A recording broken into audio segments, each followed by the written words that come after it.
Eh bien, bonjour, bonjour à vous. Bienvenue à ce nouveau rendez-vous digital pour qui démarre finalement cette année 2025 après ceux de 2024 et bien 2023 et tout ça. Et donc l'année dernière, nous avions euh, organisé une série de webinaires portant sur plusieurs sujets qui gravitent autour de l'entreprise, de l'export au digital au e-commerce, au délai de paiement, à l'engagement au niveau de la RSE et même au niveau de l'IA. C'était le dernier webinaire en décembre 2024. Donc, cette année, nous, comme j'ai dit, nous démarrons donc le cycle 2025 avec ce premier webinaire qui s'intitule Booster la performance de votre entreprise, management collaboratif. Le thème ce thème, il est central et il est structurant pour les entreprises, a fortiori les MPME, les micro ou les petites moyennes entreprises. Ce n'est pas un sujet hors sol, c'est un sujet qui est démarquant et le capital humain, il est au cœur du développement des entreprises. Je ne vous parle pas de l'actualité que vous connaissez, donc les entreprises évoluent toujours dans un environnement assez perturbé, donc elles essaient tant bien que mal d'évoluer dans ce contexte dans lequel ce qui s'est passé essentiellement, c'est que finalement les entreprises sont quasiment en mode projet, hein. C'est depuis quelques années, on met de la RSE, de l'ESG, du digital, de l'IA, du management collaboratif comme ce qu'on va faire aujourd'hui, du credit management et ainsi de suite pour que franchement, ces sujets, une fois essaimés, ben, viendront nourrir le deal pipe de l'entreprise et son core business tout simplement. Je ne vous apprends rien si je vous dis que les entreprises sont des entités morales, mais elles sont managées et gérées par des humains. Et le capital humain, il est au cœur du développement, donc, que je l'avais dit et répété. Et la création de la valeur, la pérennité même de ces entreprises et leur devenir repose finalement sur ces équipes qui vont être sur le terrain ou en back-office, le front-to-back, à tous les niveaux pour prendre le lead et réussir les transformations, la vision, finalement, la stratégie alignée sur les ambitions de ces entreprises. Le sujet d'aujourd'hui, le management collaboratif, donc, s'est imposé depuis quelques années comme une donnée fondamentale pour faire développer justement cette intelligence collective, collaborative et participative. Le but finalement de ce webinaire, c'est les questions qui se posent, c'est quels sont les principaux enjeux finalement et avantages de ce modèle, quels sont les principes clés du management collaboratif, comment le mettre en place, moi, entreprise, capital humain, avec toutes les business units, comment je peux le mettre en place, par quoi commencer, et quels sont les prérequis, et quelles sont les ébauches futures de ce management collaboratif. Sans plus tarder, nous avons l'immense plaisir d'avoir avec nous une experte, Madame Valérie Calais, qui est directrice de recrutement, image employeur et relations école au niveau de BPI France, le groupe BPI France que je remercie, qui est le partenaire de groupe Tigel Bank.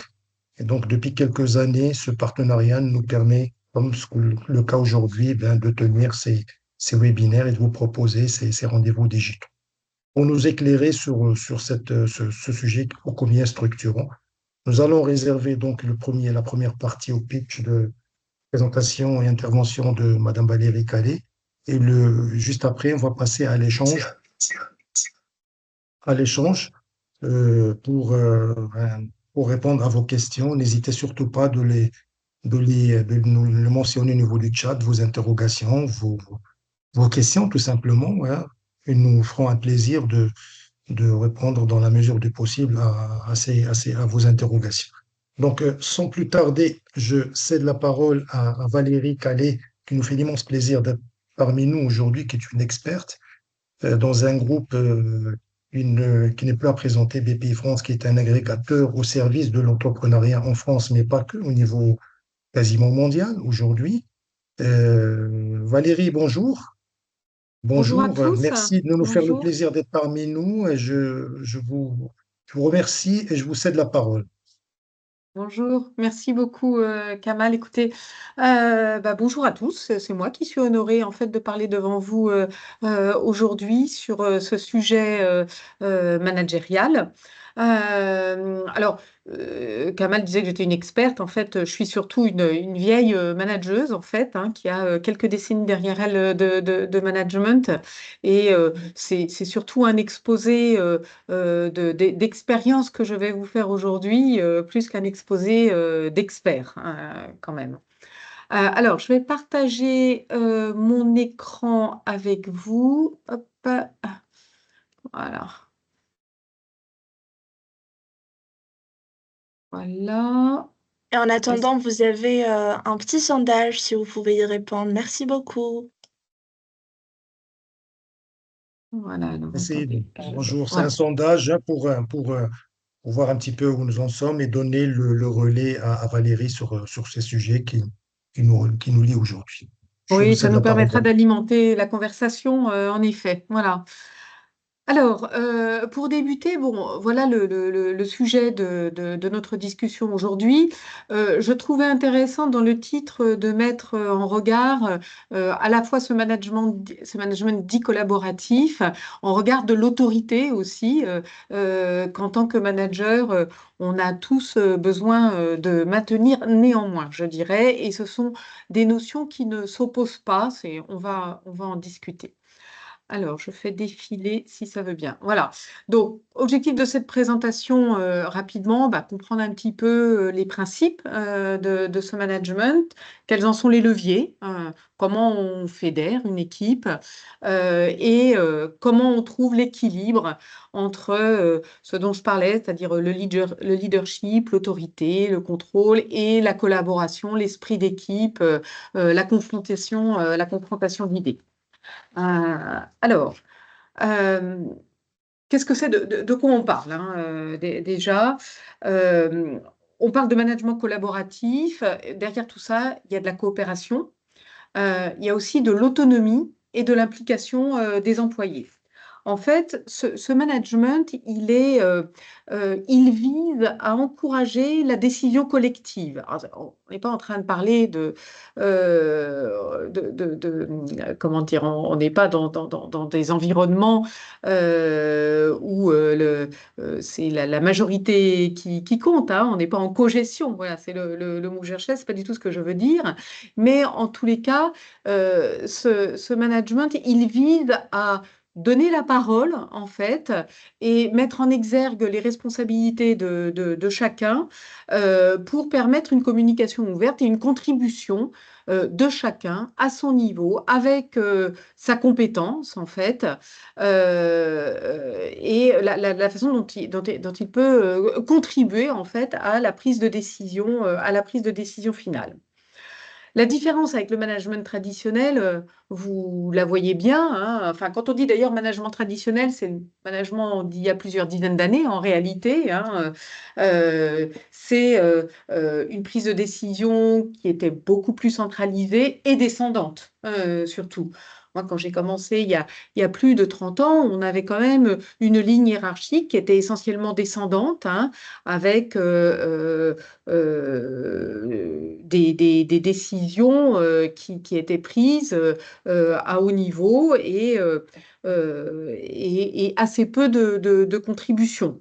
Donc là, au contraire, on part plutôt d'un bottom-up, si vous me pardonnez cet anglicisme, et de la mise en place d'une intelligence collective, en fait, pour contribuer à la décision. Alors pourquoi c'est essentiel aujourd'hui? Je crois que ça, je vais un peu enfoncer des portes ouvertes parce que vous êtes tous, j'imagine, confrontés à des environnements qui sont en complexité croissante. Alors qu'ils soient en complexité croissante de par le marché sur lequel ou le secteur d'activité sur lequel vous êtes, parce que les outils évoluent très vite, parce que la compétitivité est croissante, parce que ça nécessite de l'adaptation continue. Donc en fait, on est de plus en plus dans des environnements qui sont en transformation constante. Ça apporte de la complexité et parce que on intègre dans nos équipes de nouvelles générations hein, déjà depuis quelques années, qui ont des demandes nouvelles aussi, qui ont des caractéristiques, en particulier celle de vouloir aller vite. Sont des jeunes gens, des jeunes collaborateurs qui sont nés avec des outils collaboratifs qui ont beaucoup accéléré en fait le rythme du travail, l'échange d'idées. Et donc, ils sont en attente beaucoup plus et de plus en plus, en fait, de participer, de collaborer et de contribuer à la réflexion générale. Euh, et compte tenu de ces environnements complexes, donc qui viennent à la fois des marchés, en fait, et puis de la nature des populations qui rejoignent le marché du travail, euh, il y a en fait une nécessité de l'innovation continue aussi et rapide aussi. Et pour innover rapidement, quoi de mieux en fait que de susciter la réflexion, la réflexion collective en fait pour apporter euh, de l'innovation, de la créativité. Euh, J'ajouterais en plus que ces nouvelles générations qui arrivent sur le marché du travail, ce sont des générations qui sont très bien formées, qui sont parfois et souvent sur des sujets spécifiques, mieux formées que nous, en tous les cas que moi, je constate, qui ai plus de 35 ans d'expérience derrière moi. Ils sont très bien formés sur des outils qu'on maîtrise, nous, beaucoup moins, qui apportent de la créativité dans l'entreprise, ils maîtrisent de nouveaux outils, et donc il faut les nourrir, en fait, ces jeunes. Il faut à la fois leur donner la possibilité d'utiliser tout le savoir qu'ils ont engrangé durant leurs études au profit de nos équipes pour créer toute cette intelligence collective. Et tout ça, alors il ne faut pas oublier aussi que les nouvelles générations parlent beaucoup entre elles, hein. Je disais que c'était des générations qui étaient nées avec ces nouveaux outils qui permettaient d'échanger beaucoup sur les réseaux sans se connaître, sans se voir à distance. Et donc, il y a beaucoup d'échanges. Donc, en fait, euh, quand un, quand des collaborateurs sont heureux dans un environnement, ils le disent, ils échangent entre eux. C'est vraiment, ça contribue à l'attractivité de nos équipes et à la rétention de nos talents aussi. Donc, voilà, je voulais brosser ce tableau un petit peu de ce que c'est que ce management collaboratif et faire toucher du doigt aussi tous les leviers qu'on pouvait tirer à partir de ce management collaboratif, tous les bienfaits que ça apportait au niveau individuel, au niveau de l'équipe, sur les marchés et sur aussi l'attractivité et la rétention que nous avons besoin de développer euh, pour maintenir nos équipes à bon niveau. Voilà. Donc ça, c'était en guise d'introduction. Alors, on a déjà commencé à toucher du doigt un petit peu hein, les bénéfices de ce management, parce qu'on a déjà identifié quelques notions dans ce que j'ai dit précédemment. Donc, on a parlé du fait que permettre à nos équipes, à quelque niveau que ce soit, de contribuer, d'agir à leur niveau, euh, ça suscite de la motivation et ça suscite de l'engagement aussi, hein. On voit beaucoup, là j'ai derrière moi les valeurs de BPI. Donc on en met sur les murs, on en met partout de nos valeurs d'entreprise. C'est très intéressant. Après, il faut qu'elles soient incarnées en réalité au sein de l'entreprise. Il faut que la promesse que l'on voit sur les murs soit incarnée dans la réalité des faits. C'est vraiment ce que demandent nos collaborateurs. Il ne suffit pas de faire des grandes déclarations de valeurs. Il faut que à tous les niveaux du management, il y ait une incarnation de ces valeurs. Parce que c'est comme ça, effectivement, qu'on suscite euh, la motivation et l'engagement. hein, parce que c'est la réalité, en fait. On va chercher, quand on intègre une équipe, on va chercher la réalité de la promesse qu'on nous a faite, qu'on nous a faite au départ.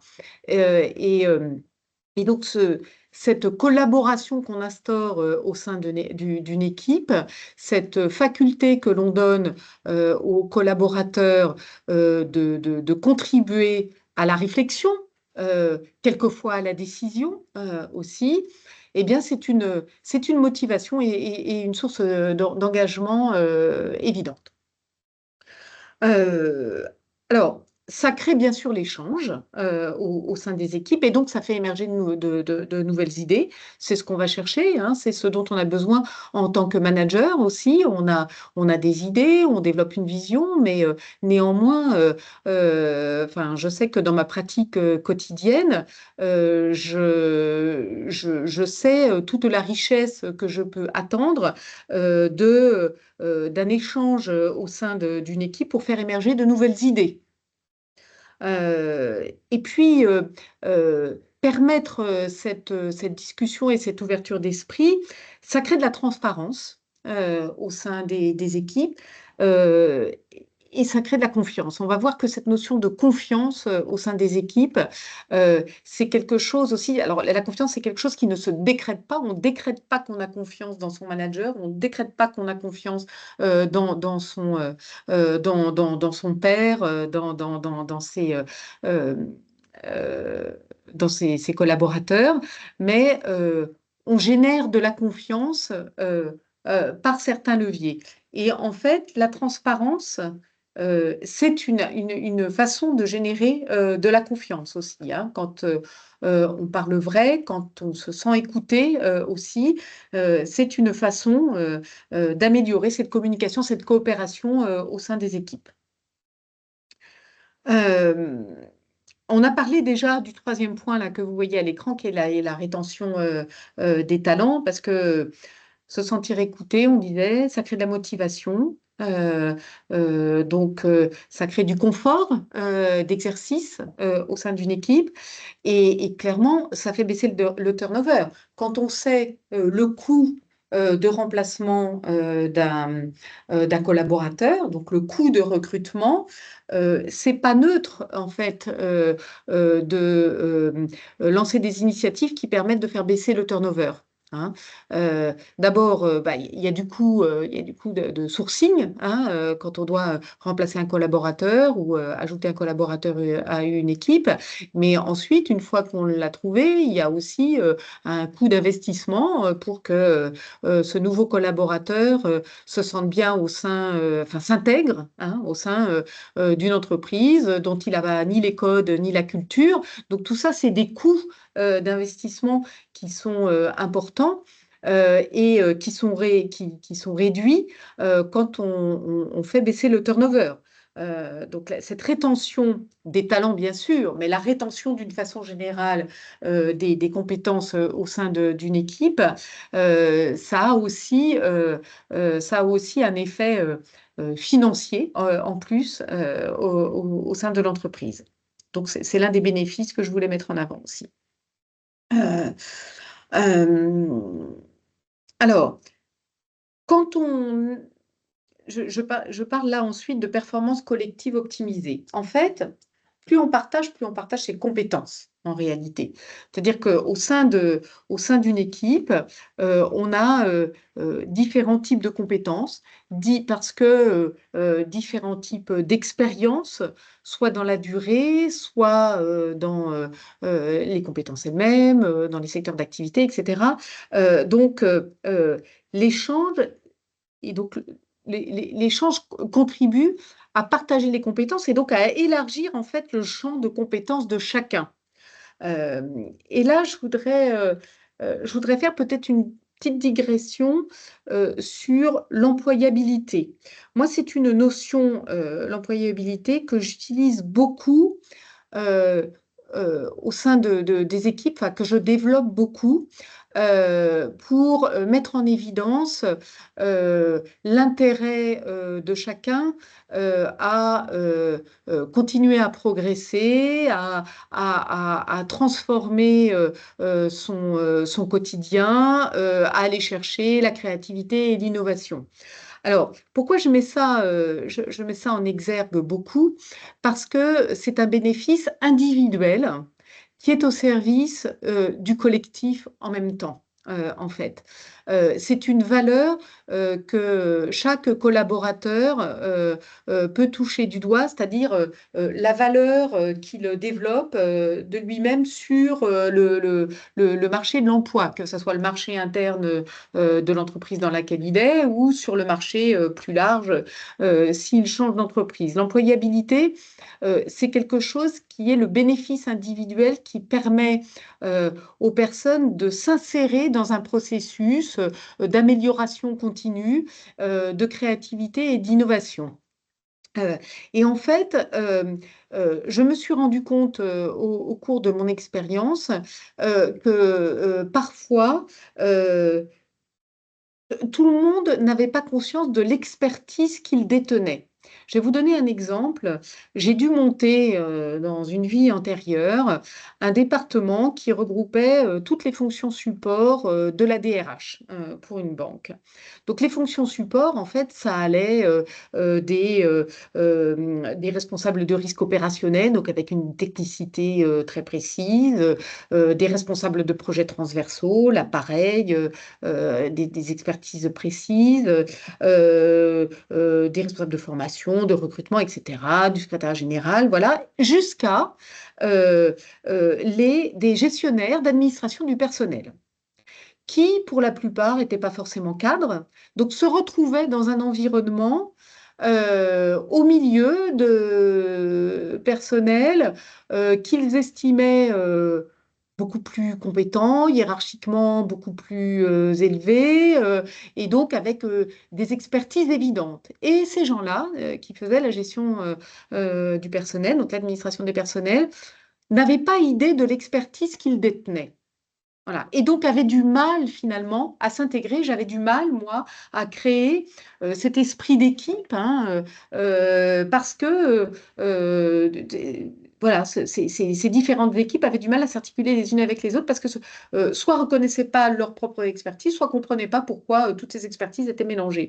Et en fait, en tirant ce sujet de l'expertise, en faisant valoir, y compris à ces gestionnaires d'administration des personnes, où était leur expertise, euh, donc, où était la valeur ajoutée finalement qu'ils pouvaient apporter au sein du département et en montrant comment tout cela s'articulait, toutes ces compétences s'articulaient les unes avec les autres et que finalement le résultat d'ensemble faisait plus que la somme individuelle de chaque compétence, c'est ce qui a permis en fait de créer cet esprit d'équipe parce que chacun a vu à identifier en fait la valeur ajoutée euh, qu'il apportait en fait au sein de ces équipes, de ce département. Voilà. Donc, je fais un peu cette digression sur l'employabilité parce que quand on parle de performance collective optimisée, c'est vraiment ça, c'est ce partage des compétences, ce partage d'expertise qui permet l'élargissement du champ de compétences de chacun et donc qui permet d'enrichir la valeur ajoutée que les équipes apportent à la structure. Voilà, donc c'est pour faire toucher du Valérie, doigt un peu excusez-moi. les... Oui, J'aimerais simplement au niveau du sondage sur la communication, l'évaluation de la communication au sein d'une équipe, on a eu 55% qui disaient que c'était bonne, 11 excellente et le reste 33% neutre. Donc, j'ai pas de mauvaise ni très mauvaise. Voilà, donc ça veut dire que les gens sont globalement satisfaits, les personnes sont globalement satisfaites de la communication au sein d'une équipe.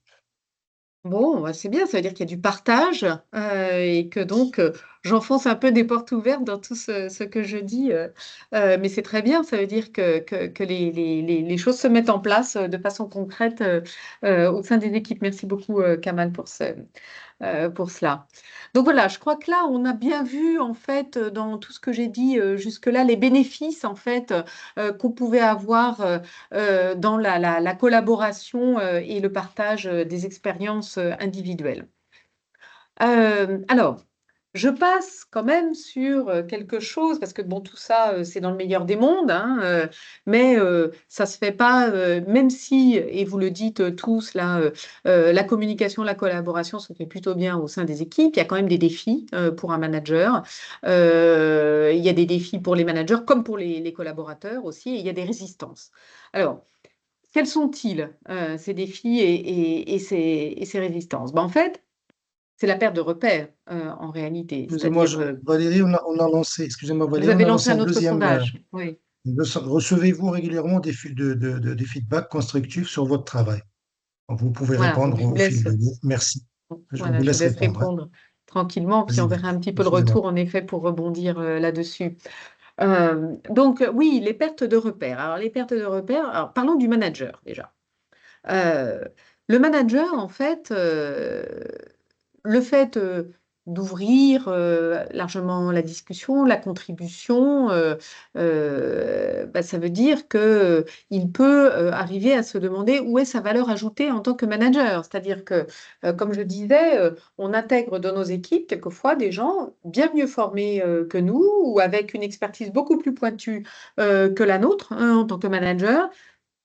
Et donc, l'expertise, en réalité, elle est plus complètement chez nous. Et plus on grimpe dans la hiérarchie d'une entreprise, plus on perd l'expertise qui était la nôtre au départ, parce qu'on est sur des questions plus larges, plus transversales, d'animation d'équipe, de définition de vision. Et donc, c'est plus le manager qui détient en réalité la meilleure expertise de son sujet. Donc, il y a une perte de repères pour certains managers et qui doivent aller trouver en fait ailleurs leur valeur ajoutée vis-à-vis de leur équipe. Et ça, c'est de la remise en cause des habitudes, c'est l'ouverture au dialogue quand on laisse les collaborateurs contribuer à la réflexion, etc. Ça veut dire d'abord qu'il faut encadrer cette réflexion, permettre qu'elle aille que ça n'aille pas dans des directions divergentes et que et ça peut générer du conflit aussi. Donc ça demande aussi une expertise en la matière, hein, de savoir gérer le conflit, l'apaiser et le contenir en fait. Donc voilà, une remise en cause des habitudes, une perte de repères. Voilà. Et alors, si on regarde du côté des équipes, il peut y avoir un sentiment aussi d'abandon. Alors, le terme est un peu fort, mais comme on donne de l'autonomie et comme on se éloigne de ce qu'on pouvait appeler un management, du micromanagement en réalité, certains collaborateurs peuvent avoir des difficultés à gérer cette autonomie et cette l'attitude nouvelle que l'on donne. Voilà, donc c'est des pertes de repères. Il faut pas les nier. C'est quelque chose à quoi on peut être confronté. Donc à la fois côté manager, à la fois côté des équipes. Euh, il peut y avoir un risque de dilution de l'autorité. Alors d'abord parce que le fait d'ouvrir la discussion, la collaboration, la confrontation d'idées, etc., ça peut donner l'impression que ça prend plus de temps de prendre une décision. Et c'est vrai en tous les cas dans les premières étapes d'une prise de décision, c'est-à-dire à partir du moment où on laisse la confrontation d'idées, eh bien, c'est une étape qui demande un petit peu de temps. et qui demandent de l'effort aussi, hein, plus de temps, plus d'efforts, etc. Et on peut avoir l'impression que finalement, il n'y a plus que la décision est plus longue à prendre, voire quelquefois difficile à prendre. Surtout si on cherche à tout prix le compromis et que faute d'accord parfait, quelquefois, eh bien, les décisions ne se prennent plus ou sont diluées. Voilà. Euh, et troisième problématique, euh, on peut avoir plus de mal à s'aligner avec les objectifs business et avec la vision qui a été partagée. Je parlais tout à l'heure de faire attention au fait que cette contribution collective n'aille pas dans des directions divergentes. C'est typiquement le risque que l'on peut avoir, c'est-à-dire une perte d'alignement avec l'objectif initial. Voilà. Donc, comment on peut lever ces freins? Euh, Comment on peut lever ces freins? Alors, Excusez-moi Valérie, simplement pour le oui, deuxième sondage sur le ouais, feedback, bon, j'ai eu cette réponse, mais 57% disent parfois, 12% souvent et rarement 25%. Donc on est plus dans le parfois rarement que ouais, le c'est souvent. ça. Voilà. Ouais, ouais, ouais. Voilà. Oui, alors, par expérience, le feedback, c'est un exercice difficile. C'est un exercice difficile pour le manager parce qu'en fait, alors d'abord, donner du retour. Alors, quand c'est du retour positif, toujours un petit peu plus facile. On est satisfait de la performance de son collaborateur, toujours assez facile de lui dire qu'on est satisfait, mais néanmoins, ça va aussi créer des attentes qu'il faut savoir gérer. Et puis du feedback plus négatif, c'est-à-dire quand la performance n'est pas au niveau attendu, bah, c'est jamais très agréable à dire et ça demande un certain courage managérial. Et donc, par expérience, je peux parler d'expérience, que je vous disais qu'il y a quand même un certain nombre d'années de management derrière moi, en fait.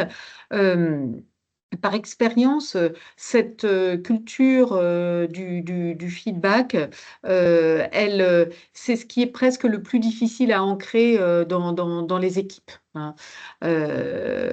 Parce que, encore une fois, ça met en difficulté à la fois le collaborateur et le manager. Mais on se rend compte aussi que c'est un levier extrêmement puissant pour faire progresser un groupe, des individus, mais un groupe aussi. Euh, et, euh, et que l'exercice annuel d'évaluation n'est efficace finalement que si on a eu un feedback tout au long de l'année, un feedback qui s'appuie sur des faits, sur des réflexions factuelles, hein, et si on est capable en tant que manager d'accompagner la progression du collaborateur. Donc, ça ne m'étonne pas tellement le résultat de ce sondage-là, parce que c'est un exercice difficile, le feedback. Et ça s'apprend, le feedback. À la BPI, là, on va lancer d'ailleurs un programme d'apprentissage du feedback pour ancrer beaucoup plus cette pratique au sein des équipes et surtout outiller les managers, hein, en fait, hein, parce que c'est un vrai exercice qui s'apprend et que la RH doit accompagner. Voilà. Alors, je reviens un petit peu au fil de notre discussion, puisqu'on disait on parlait des résistances qu'on pouvait rencontrer dans la mise en œuvre d'un management collaboratif et comment on pouvait, enfin, quel levier on pouvait utiliser pour faire face à ces résistances. Alors, avant tout, en fait, euh, il faut qu'il y ait une vision et des objectifs qui soient clairs. Parce qu'on parlait de divergence de points de vue et de travaux tout à l'heure. En fait, pour éviter le plus possible qu'il y ait ces divergences, qu'on perde du temps et qu'on oublie l'objectif, bah, c'est qu'il faut déjà qu'il y ait un objectif qui soit compris, partagé, clair. Et ça, c'est de façon très évidente le rôle du manager de construire et de partager une vision et une traduction de cette vision en objectifs opérationnels clairs et partagés, parce que ça permet d'aligner les efforts vers un but commun. Voilà, clairement. Et quand on est capable de garder cet objectif commun, eh bien, on a plus de chances, en fait, de fédérer les équipes et de faire en sorte que les contributions individuelles soient bien convergentes. Voilà. Donc, il faut une transparence sur les attentes du manager et sur les résultats à atteindre. Euh, et puis, alors, on a parlé un petit peu de la confiance tout à l'heure, et c'est quand je parle de valeurs communes, là, c'est ça aussi que je veux mettre en évidence, c'est que, euh, en fait, pour partager ces idées, pour se sentir confortable, pour parler, contribuer, etc., il faut se sentir en sécurité. Et de se sentir en sécurité, il faut avoir confiance, en fait, dans le collectif et dans son manager. Pour développer une valeur de confiance, ça nécessite de la part du manager, mais de l'équipe tout entière en fait, hein, le fait de savoir écouter, encourager la prise de responsabilité, un climat de respect mutuel, voilà, hein, c'est de l'écoute, du respect. Euh, euh, et, euh, euh, et y compris, oui, enfin, excusez-moi, j'ai cet esprit d'escalier aussi où euh, je voulais aussi faire toucher du doigt que les échanges, en fait, ils sont instaurés bien sûr dans le cadre professionnel au sein des équipes, etc. Mais on peut aussi avoir des échanges informels. Et on sait très bien aussi que c'est quelquefois en faisant un pas de côté, on parle beaucoup de la machine à café, par exemple, mais c'est vrai que quand on est dans un environnement qui est en dehors des réunions formelles, etc., c'est là aussi que les échanges peuvent se faire dans des plus petits comités et ça crée aussi de la confiance par d'autres leviers, d'autres liens qui peuvent se faire de façon tout à fait informelle. Donc ce partage euh, euh, à la fois de vision, de valeurs, de cadre informel, c'est ce qui permet la performance d'ensemble et de fédérer autour d'objectifs partagés. Voilà. Donc, apprendre les uns des autres, euh, s'entraider, savoir échanger sur ces divergences dans un climat de respect mutuel. C'est ça, hein, en gros, les leviers pour fédérer une équipe. Et puis, je disais, ne pas avoir peur du conflit parce que l'échange engendre forcément de la confrontation, mais de la confrontation naît la richesse et la créativité. Enfin, moi, je suis assez convaincue de cela. Alors, je vais peut-être passer. Alors, voilà, ça c'est euh,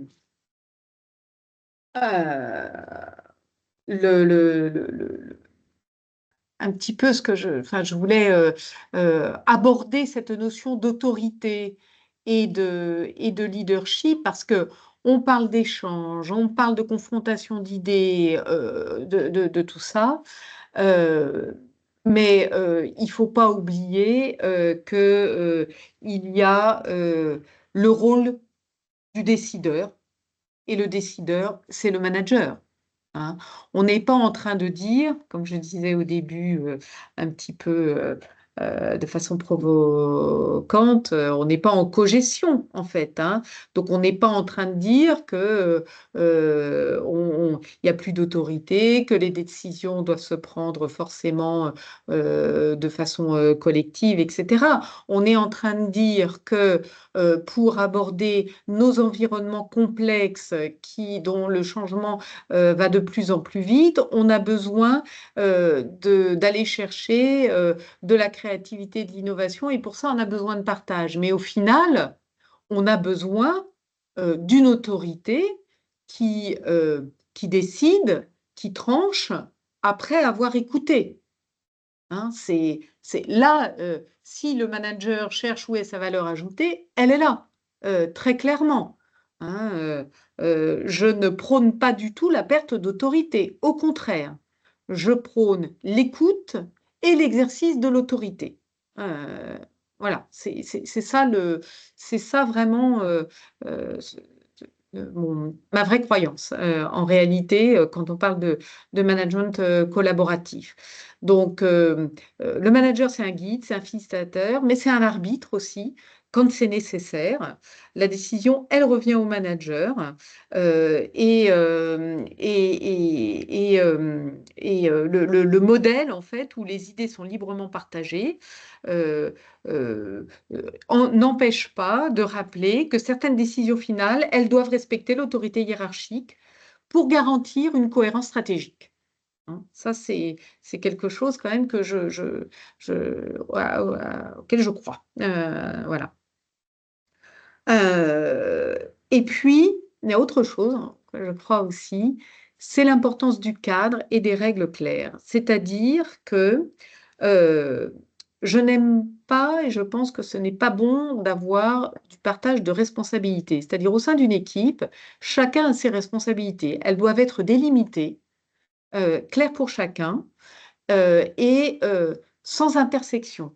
Hein. Il y a pas de partage de responsabilité. Il y a une tête de pont, un responsable et des contributeurs. Et on peut, en fonction des sujets au sein d'une Excusez-moi équipe, Valérie, être excusez-moi Valérie, Pardon? on a lancé un dernier sondage. Quel est votre niveau d'implication dans les décisions importantes concernant votre travail? Merci, Allez-y. merci Kamal. Merci. Donc oui, je parlais de responsabilité. Enfin, les responsabilités, elles doivent être claires au sein des équipes, sans intersection. Et enfin, sur différents sujets, un collaborateur peut être à tour responsable, si ça touche son niveau de responsabilité, ou contributeur. Voilà. Mais quand on lance un projet, une question, un sujet, etc., au sein d'une équipe, il doit y avoir on doit savoir où est la responsabilité du sujet, systématiquement. Voilà. Parce que ça permet la déperdition d'efforts, ça permet de correctement utiliser les compétences de chacun. Tout le monde ne peut pas tout faire, ne sait pas tout faire. Et donc, ça permet d'utiliser les compétences au meilleur endroit et sans déperdition, encore une fois. Voilà. Voilà, écoutez, on arrive un petit peu à la fin de ce que je voulais vous dire, c'est-à-dire euh, les piliers du leadership collaboratif, hein, et je mets les deux termes en confrontation là, parce que comme vous l'avez compris, l'un n'empêche pas l'autre. C'était l'objet de mon exposé aujourd'hui. Euh, en conclusion, un petit peu, je mettais en évidence ces trois piliers, donc d'écoute active et d'intelligence émotionnelle, hein, écouter pour entendre les préoccupations et pouvoir répondre de façon constructive aux objections aux contributions. Une décision partagée mais assumée par le manager et l'encouragement à la responsabilisation et à l'autonomie de chacun, hein, soutenir, guider, orienter. Euh, en fait, ce qui est intéressant dans une équipe, c'est de savoir identifier les objectifs, donc donner les objectifs à ses collaborateurs, mais leur donner suffisamment d'autonomie sur les moyens pour atteindre cet objectif. Hein, c'est de ça dont je parle quand je parle d'autonomie individuelle, hein, c'est-à-dire, voilà, vous avez cet objectif à atteindre, c'est moi qui vous le donne en tant que manager. Après, vous avez l'autonomie nécessaire aussi pour construire la façon dont vous allez atteindre cet objectif. Si vous avez besoin de mon aide, je suis là en tant que manager pour guider, pour donner des moyens ou pour aider. Mais l'autonomie, elle est là. Elle n'est pas sur l'objectif, elle est sur les moyens pour atteindre l'objectif. Hein. C'est le contraire du micromanagement en réalité. Voilà. Et puis l'intervention du manager, elle peut rassurer aussi. Hein. Donc c'est important de savoir que son rôle est là aussi. Voilà. Et qu'est-ce que je vous ai mis en synthèse des points clés? Là, je pense que je me répète un petit peu, donc on va passer. Sur le sondage, Valérie, on a les sondés, donc c'est à 71%, c'est totalement appliqué, c'est déjà pas mal. Ça veut dire que euh, dans leur travail, donc ils considèrent que le niveau d'implication dans les décisions est important. Donc c'est déjà pas mal, ça excède plus de 2 tiers, Ouais, donc c'est ce qui est bien. déjà pas mal. Voilà. Très positif, c'est bien. Ouais, ouais. Voilà. Donc voilà, vous voyez à l'écran hein, une synthèse, mais je crois on en a abondamment parlé déjà. Le management collaboratif repose sur un équilibre entre ouverture et cadre. Voilà. Un bon leader collabore tout en restant structurant. Voilà. Et puis et le levier puissant de la collaboration pour la recherche de la performance collective. Voilà un petit peu le partage Merci beaucoup, que je voulais Valérie. faire aujourd'hui. Je vous en prie. Merci beaucoup, Valérie, pour votre intervention. Patronne des ressources humaines, du capital humain d'un groupe BPI France, c'est très important. Moi, j'ai une question sur il y a sur l'échange, il y a deux points.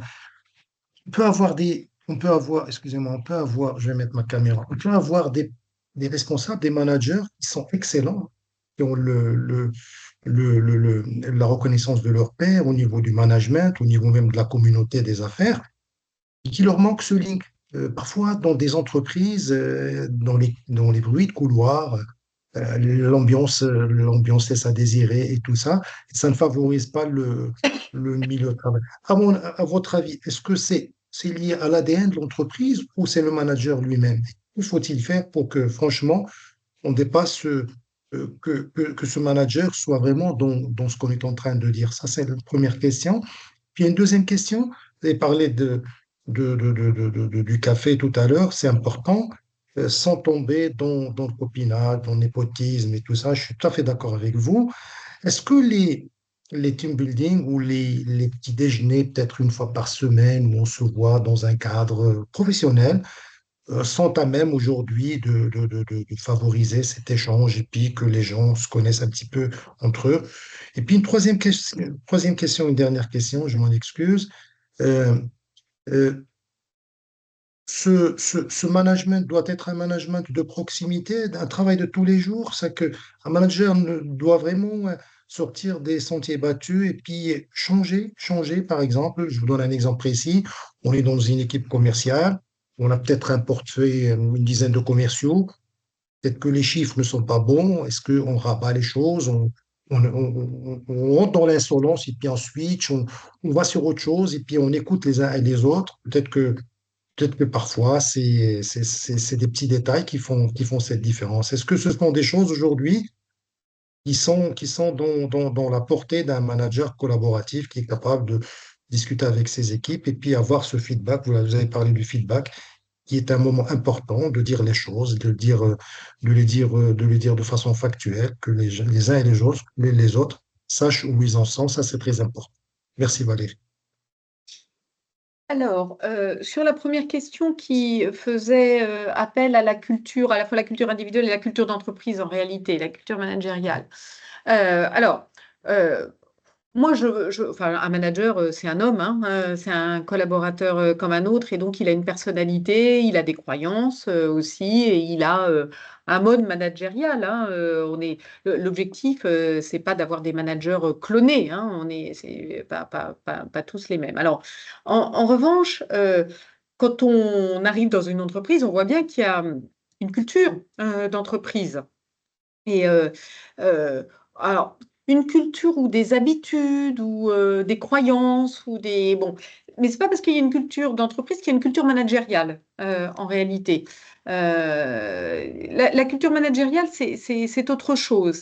Pour qu'il y ait une culture managériale, il faut que euh, les managers sachent ce qu'on attend d'eux en réalité au sein de l'entreprise. C'est-à-dire, c'est quoi un manager chez BPI? Qu'est-ce qu'on attend de lui en réalité chez BPI? Donc en fait, pour vraiment mettre en place d'abord un modèle de performance aussi, il faut mettre en place un modèle managérial d'entreprise. Et après, chaque manager, en fait, alors il faut s'insérer dans le modèle managérial de l'entreprise, mais chacun sa façon de s'insérer dans le modèle managérial. Encore une fois, l'idée n'est pas de cloner. Il y a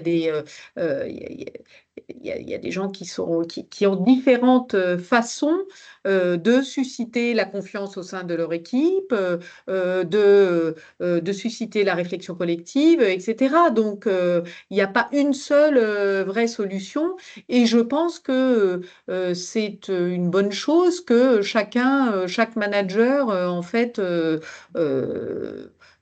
enfin, créer son propre, ses propres valeurs managériales et les mettre en œuvre différemment au sein d'un cadre, qui est un cadre d'entreprise. Voilà. Donc ça, c'est le premier Merci. point. Alors, après, le sujet de l'informel, en fait, il n'y a pas d'obligation là-dedans. Franchement, on voit des équipes qui font plein de choses ensemble, en dehors des formalisations de réunions, etc. Mais là encore, il y a aucune obligation et il n'y a pas de... En fait, ce qui compte, moi je trouve, pour que les échanges se fassent bien, c'est de faire des choses ensemble. Et quand je dis de faire des choses ensemble, en fait, c'est d'avoir des sujets ensemble, des sujets de collaboration. C'est ça qui crée le lien, en fait. Et voilà, on ne peut pas décréter on a envie d'aller partager un petit déjeuner avec un tel ou d'aller déjeuner avec un tel. On peut ne pas avoir envie d'aller déjeuner avec ses pairs, C'est avec très ses clair. collaborateurs, etc. C'est pas grave. Ça ne veut pas dire que on n'a pas plaisir à travailler ensemble. Donc en fait, c'est plutôt ça qu'il faut aller chercher, c'est de faire des choses ensemble. Si c'est du travail, si c'est des petits comités, si c'est faire un pas de côté sur des sujets un peu plus transversaux, etc. Ça peut être ça, voilà. Voilà. Euh, Et- mais et- parfois, il faut quand même, alors quand même par expérience, parce que là, justement, vendredi dernier, moi, j'ai fait justement un pas de côté où on a fait avec une de mes équipes une journée de réflexion, donc en dehors en dehors du lieu de travail.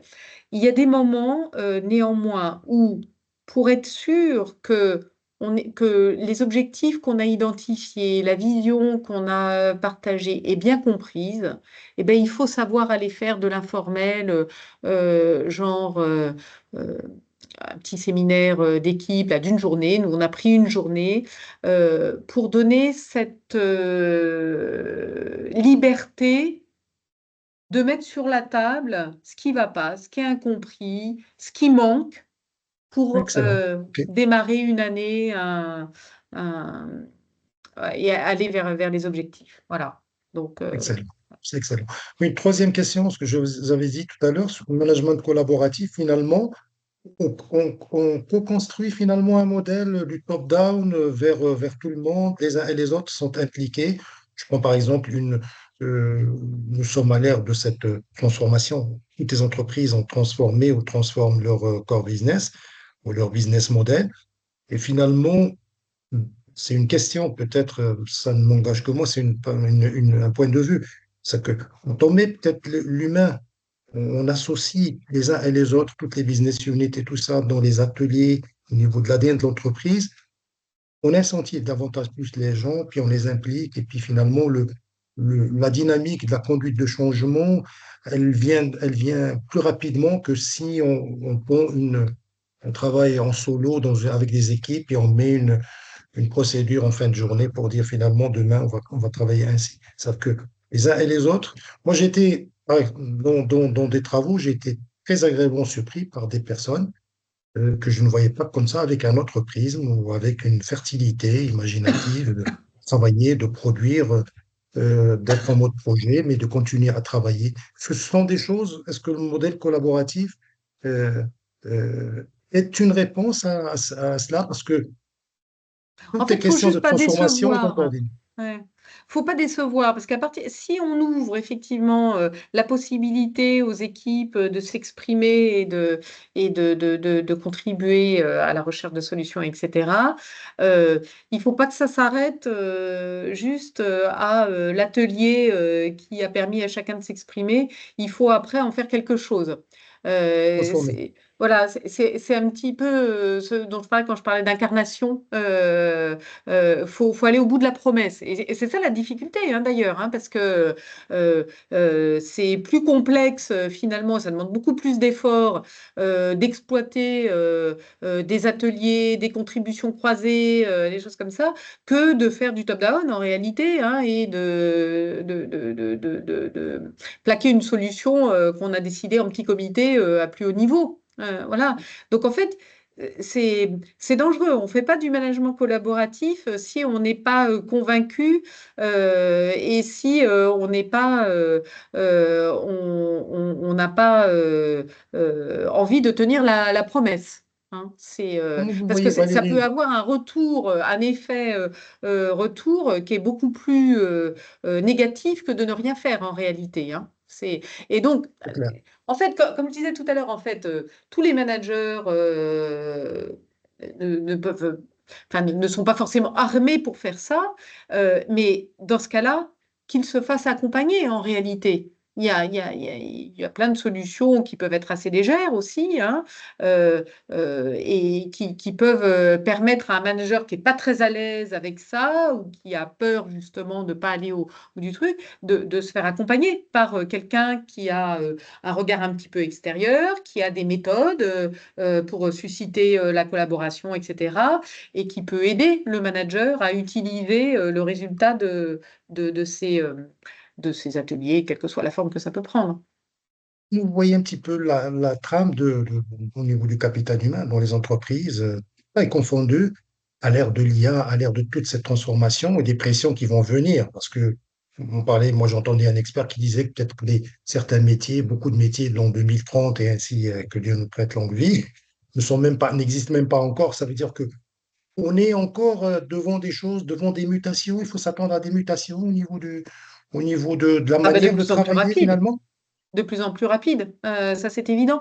Euh, j'ai lu une étude qui disait qu'en fait, la durée de vie d'une expertise aujourd'hui, alors je sais plus, il y a 25 ans, elle était de 10 ans, maintenant elle est plus que de 18 mois en réalité. On est sur une Voilà. pression très rapide finalement des business models finalement. Voilà, donc ça nécessite de l'adaptation de tous en réalité, de l'adaptation de plus en plus rapide. Donc c'est pour ça que de toutes les façons, on peut plus faire que du top-down. La solution, elle ne vient pas d'un seul, quel qu'il soit, aussi brillant soit-il. L'adaptation, il faut qu'elle vienne de tous et c'est la mise en commun de compétences qui permet l'adaptation. Voilà. Merci beaucoup Valérie. Un mot de conclusion. Merci beaucoup pour votre intervention. Si vous pouvez conclure. Bah, écoutez, non, je crois que on a vu beaucoup de choses là. Euh, euh, la conclusion, je crois qu'on a vu tous les bénéfices en réalité. Après, il faut pas imaginer que c'est facile systématiquement à mettre en place, et donc il faut pas non plus que ça mette une pression considérable sur le manager. Le manager, il est pas omnipotent, il est pas c'est pas celui qui sait tout faire, qui a réponse à tout. Et donc, il faut pas hésiter à aller chercher de l'aide et de l'accompagnement euh, voilà, pour mettre en œuvre ce genre de choses. Merci beaucoup Valérie pour votre intervention. J'espère que, chère assistance, que vous avez pris de plaisir à écouter Valérie sur un sujet ô combien structurant. Merci beaucoup et merci à nos amis de BPI, Tijali Ofa Bank, de nous avoir permis de tenir ce rendez-vous digital, le premier de l'année. On vous donne rendez-vous pour le prochain webinaire. Merci beaucoup et bonne continuation. Merci Valérie, Merci à merci tous. Timina, Au merci revoir. Eric, Au revoir. merci Aja, merci Aziz et bon courage et à pour tout ce que vous allez entreprendre, Inch'Allah. Merci. Au revoir. Au revoir, Au merci. revoir, merci. Au revoir. Au revoir.